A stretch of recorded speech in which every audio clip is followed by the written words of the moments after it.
My name is Rachel. I'm 32, and life had always been an intricate balance of love, work, and family. My husband, Daniel, and I had been married for 8 years, and while our marriage wasn't perfect, I believed we had a strong partnership, or so I thought.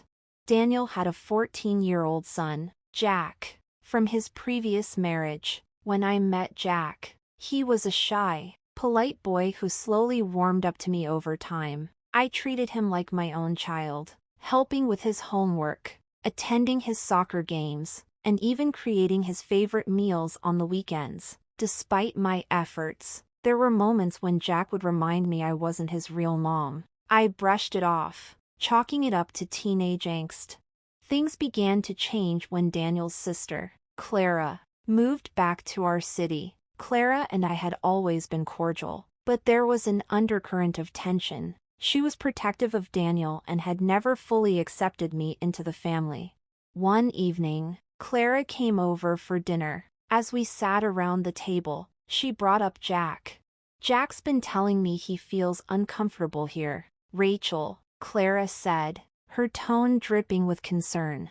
I was taken aback. "Uncomfortable, Jack? Is that true?" Jack hesitated, his eyes darting toward Clara. I don't know. Sometimes."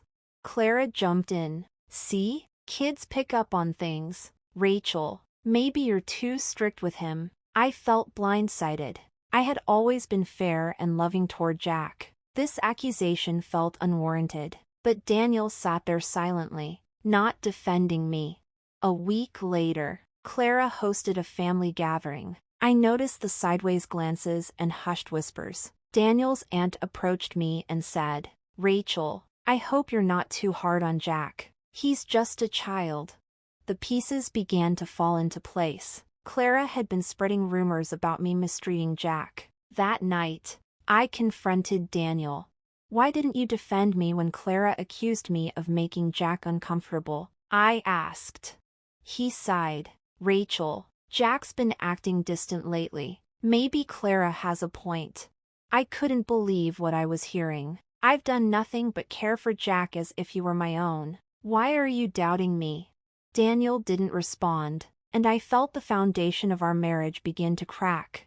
One morning, as I was preparing breakfast, I overheard Jack on the phone.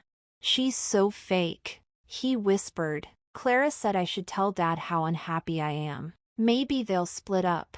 I froze. The boy I had loved and cared for was plotting against me. Manipulated by Clara, the betrayal cut deep. Later that day, Daniel came home early. "We need to talk," he said, his expression grave. "About what?" I asked, my heart pounding. "Jack told me he doesn't feel safe here. Clara agrees. Maybe it's best if you take a break from the house for a while." I was speechless. "You want me to leave my own home? Based on lies?" Daniel avoided my gaze. "It's not permanent. Just until things settle down." Packing my bags felt like a nightmare. As I closed the door behind me, I vowed this wouldn't be the end of my story. Sitting in my car, a small suitcase beside me, I stared at my phone. My mind raced between fury and heartbreak. My home had been taken from me, not by an external force, but by the people I trusted most. I checked into a modest motel across town. The room was quiet, but my thoughts were loud. Clara's influence over Daniel and Jack had turned my life upside down. I needed answers. The next morning, I called my best friend, Mia. She listened intently as I recounted everything that had happened. "This is ridiculous, Rachel," Mia fumed. "You've been nothing but good to that boy. Clara's jealousy has been simmering for years, and now she's using Jack to drive a wedge between you and Daniel." "I feel so powerless," I admitted. Mia's voice grew firm. "You're not powerless. You need to fight back. Start by gathering proof that you've done nothing wrong."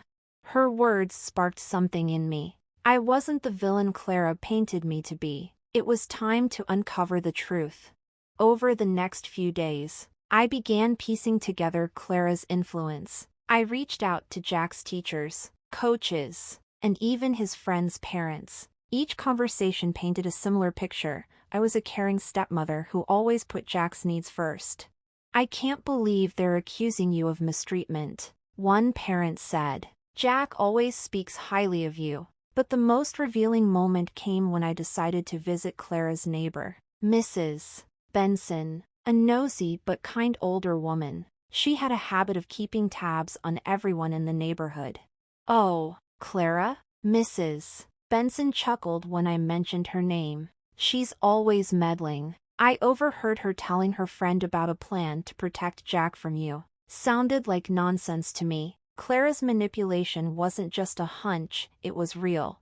I decided to meet Jack after school. He seemed surprised to see me but agreed to talk. "Jack, I need to ask you something," I said gently. "Do you really feel unsafe with me? Or is someone telling you to say that?" Jack looked uncomfortable, his gaze shifting away. I don't know. Clara said you might be trying to replace my mom." My heart ached. "Jack, I would never try to replace your mom. I care about you because you're part of our family. Clara is wrong to put these ideas in your head." He didn't respond, but his silence spoke volumes. Clara's influence wasn't just about me, it was about creating doubt in Jack's mind. Armed with the evidence I had gathered, I decided to confront Daniel. I invited him to meet me at a coffee shop. "Rachel, what is this about?" he asked, his tone weary. I placed a stack of papers on the table, testimonies from teachers, neighbors, and even screenshots of Clara's social media posts subtly undermining me. "This is about the lies that have destroyed our home," I said firmly. Daniel hesitated as he flipped through the pages. "I didn't know," he began. "Because you didn't want to know," I interrupted. "You let Clara manipulate you and Jack, and you didn't even question it." The weight of my words seemed to hit him. "I'll talk to Clara," he said. "Talking isn't enough," I said, my voice breaking. "You need to decide where your loyalty lies, with the truth or with Clara's lies."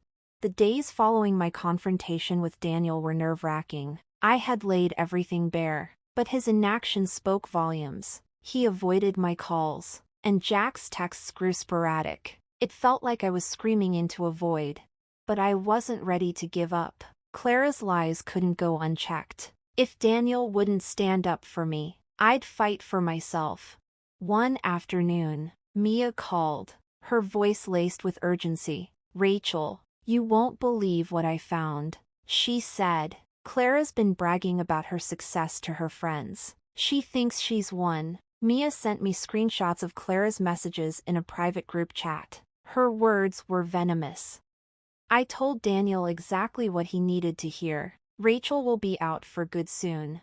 Jack finally sees her for who she is." I made sure of that.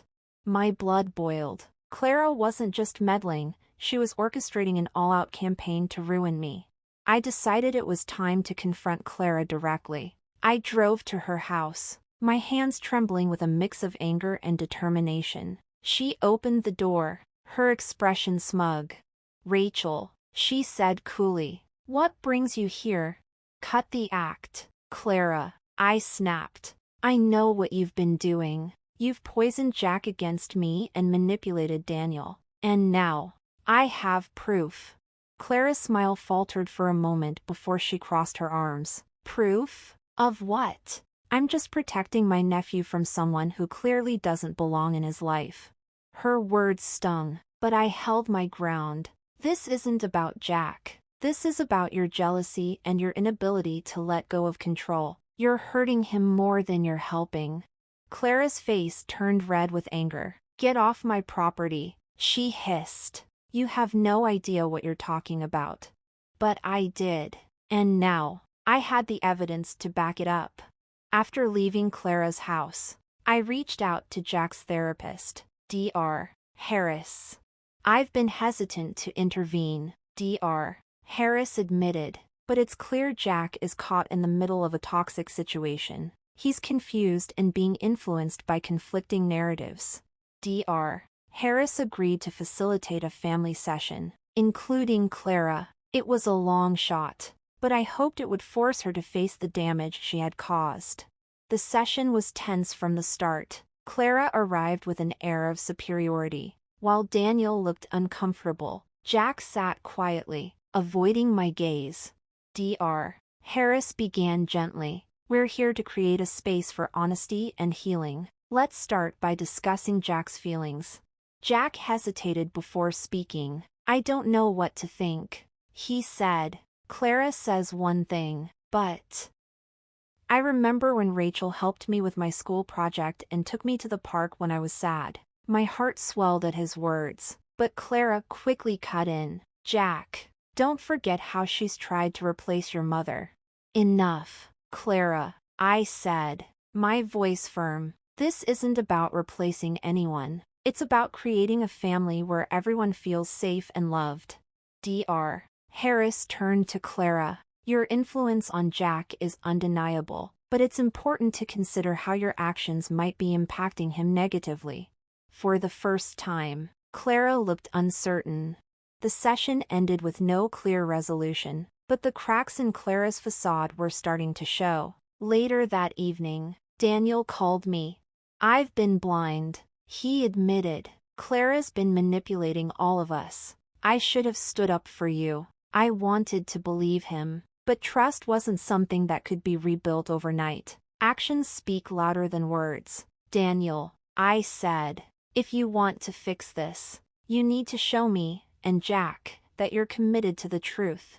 The next day, Jack came to see me. I'm sorry, Rachel, he said, tears in his eyes. I didn't know what to believe, but I know you've always cared about me. I hugged him tightly. All I've ever wanted is for you to be happy and safe.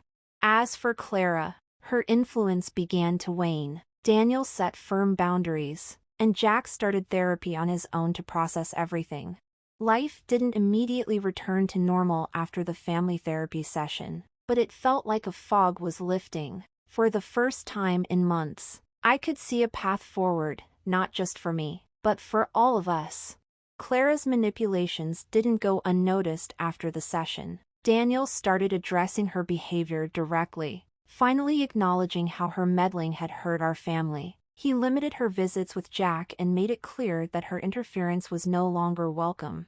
Jack needs stability, he told her firmly during a follow-up meeting facilitated by Dr. Harris. Your intentions might have been good, but your actions have caused nothing but harm. From now on, Rachel and I are making decisions for Jack, together. Clara was livid, but her protests fell on deaf ears. The evidence of her manipulations, coupled with Jack's growing awareness of the truth, left her with little room to argue. Jack and I slowly rebuilt our bond. It wasn't easy, trust takes time to restore, but we found joy in the small moments. Movie nights, trips to the park, and quiet conversations about his favorite books became the foundation of our renewed relationship. Daniel worked hard to make amends, too. He attended therapy sessions with Jack and me, where we discussed everything from his initial doubts to the importance of standing united as a family. I let fear cloud my judgment, Daniel admitted during one session, but I'm ready to do the work to rebuild what I've broken. Months later, our family looked different, but stronger. Clara no longer had the influence she once wielded, and Jack had flourished with the consistency and love he deserved. One sunny Saturday, as we sat in the backyard, Jack turned to me with a shy smile. Rachel, thank you for not giving up on me. I blinked back tears. I'll never give up on you, Jack. We're family, no matter what. Daniel reached for my hand. This is just the beginning for us, he said. And he was right. The road had been rough, but we had emerged on the other side, together.